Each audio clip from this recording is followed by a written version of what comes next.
ചങ്ങമ്പുഴ ഒരു സുവർണകാലം. ചങ്ങമ്പുഴ എന്നത് ഒരു കാലഘട്ടത്തിൻ്റെ പേരാണ്.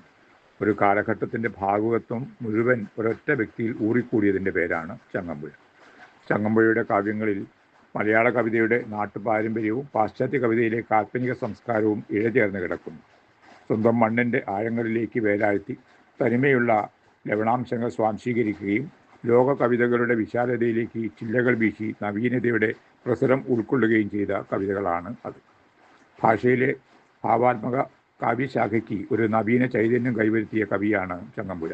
ആ കവിതയിലെ ലാളിത്യം മറ്റൊരു കവിതയിലും കാണില്ല.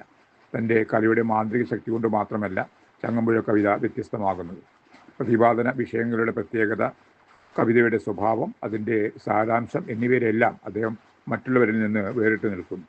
ഗാനാത്മകതയുടെ സൗഭകം ചങ്ങമ്പുഴ ആർജിച്ചത് നാടൻ പാട്ടുകളുടെ പാരമ്പര്യത്തിൽ നിന്നാണെന്ന് പറയാം. അതിൻ്റെ ഭാഷാ സാരല്യമാണ് അതിൻ്റെ പ്രത്യേകത. കേൾക്കുന്ന മാത്രയിൽ തന്നെ അർത്ഥപ്രതീതി ലഭിക്കുകയോ ഭാവ സംക്രമണം സാധ്യമാക്കുകയോ ചെയ്യുന്നതാണ് ആ വരികൾ. മലയാളത്തിൻ്റെ പ്രിയപ്പെട്ട കവിയായി ചങ്ങമ്പുഴയ്ക്ക് അംഗീകാരം ലഭിക്കുന്നത് രമണൻ്റെ പ്രസിദ്ധീകരണത്തോടെയാണ്. റിയലിസത്തെ റൊമാൻറ്റിസിസത്തിൽ ഒളിപ്പിച്ച് മധുര സ്വപ്നങ്ങളുടെ ഒരു മണ്ഡലത്തിൽ വിഹരിക്കുന്ന ഒരു തോന്നൽ ഉളവാക്കുന്ന തക്കവണ്ണം വർത്തിക്കുന്ന കവിതകളാണ് ചങ്ങമ്പുഴ കവിതകൾ.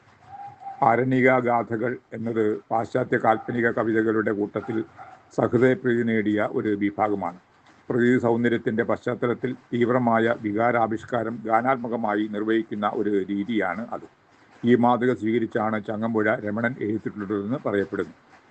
ഇംഗ്ലീഷിലൂടെ പരിചയപ്പെട്ട പാശ്ചാത്യ കവിതയുമായി തനിക്കുള്ള ബന്ധത്തെപ്പറ്റി ചങ്ങമ്പുഴ തന്നെ പറഞ്ഞിട്ടുണ്ട്. ചങ്ങമ്പുഴ കൃഷ്ണപിള്ള മലയാളം ഐച്ഛിക വിഷയമായെടുത്ത് MA ബിരുദം നേടിയത് പാശ്ചാത്യ സമ്പ്രദായത്തിലുള്ള കഠിന പ്രയത്നത്തിലൂടെയാണ്. നിരന്തരമായ ഇംഗ്ലീഷ് കവിതാ പാരായണത്തിലൂടെയും വിവർത്തനത്തിലൂടെയും പാശ്ചാത്യ കവിതയിലെ നൂതന പ്രവണതകളെ സ്വാംശീകരിച്ചുകൊണ്ടാണ് ആംഗല ഭാഷയിലൂടെ ലഭ്യമായിരുന്ന പാശ്ചാത്യ കവിതയിലെ കാൽപ്പനികതയായിരുന്നു അദ്ദേഹം പിന്തുടർന്നു വന്നത്. അതുവഴി സ്വന്തം കവിതയിൽ പാശ്ചാത്യ കവിതകളിൽ നിന്നും സ്വാംശീകരിച്ച സാരാംശം അലിയിച്ചു ചേർക്കാൻ അദ്ദേഹത്തിന് കഴിഞ്ഞു എന്ന് പറയാം. വികാരത്തിൻ്റെ താൽക്കാലിക അവസ്ഥകളെ ഭാവാത്മക ഗാനങ്ങളിലൂടെ ചിത്രീകരിക്കാൻ ചങ്ങമ്പുഴയ്ക്ക് അസാമാന്യമായ കഴിവുണ്ടായിരുന്നു. കവിതാ സമാഹാരങ്ങളും ഖണ്ഡകാവ്യങ്ങളും പരിഭാഷകളും നോവലുകളുമൊക്കെ ആയി 57 കൃതികൾ ചങ്ങമ്പുഴ കൈരളിക്ക് സമ്മാനിച്ചു. അതിമനോഹരങ്ങളായ രചനാവൈഭവം കൊണ്ടാവാം പ്രൊഫസർ MK സാനു മാസ്റ്റർ ചങ്ങമ്പുഴയെ നക്ഷത്രങ്ങളുടെ പ്രേമഭാജനം എന്ന് വിശേഷിപ്പിച്ചത്. എറണാകുളം ജില്ലയിലെ ഇടപ്പള്ളിയിൽ 1911 ഒക്ടോബർ 10 ചങ്ങമ്പുഴയുടെ ജനനം. ഹൈസ്കൂൾ വിദ്യാഭ്യാസം അവസാനിച്ച കാലത്താണ് അദ്ദേഹത്തിൻ്റെ ആത്മസുഹൃത്തായ ഇടപ്പള്ളി രാഘവൻപിള്ള ആത്മഹത്യ ചെയ്യുന്നത്. ഈ സംഭവം ചങ്ങമ്പുഴയുടെ ജീവിതത്തെ അഗാധമായി സ്പർശിച്ചു. രമണൻ എന്ന വിലാപകാവ്യം എഴുതുന്നതിന് പ്രേരണയായത് ഈ സംഭവമായിരുന്നു. ഒരാൾ എന്തായി നിലനിൽക്കാൻ ആഗ്രഹിക്കുന്നുവോ അതായി നിലനിൽക്കാൻ സമൂഹം അയാളെ അനുവദിക്കുന്നില്ല എന്ന തത്വശാസ്ത്രമാണ് ചങ്ങമ്പുഴ പറഞ്ഞത്. ഉത്കണ്ഠാകുലമായ പല പരിവർത്തനങ്ങൾക്കും ചങ്ങമ്പുഴയുടെ ജീവിതം വിധേയമായി. 1948 ജൂൺ 17 തൻ്റെ 36ാമത്തെ വയസ്സിൽ അദ്ദേഹം ഈ ലോകത്തോട് വിട പറഞ്ഞു. നിറഞ്ഞു പെയ്തൊരു മഴയായിരുന്നു ചങ്ങമ്പുഴ. ആ മഴയിൽ നനയാത്തവർ ആയി ആരുമില്ല.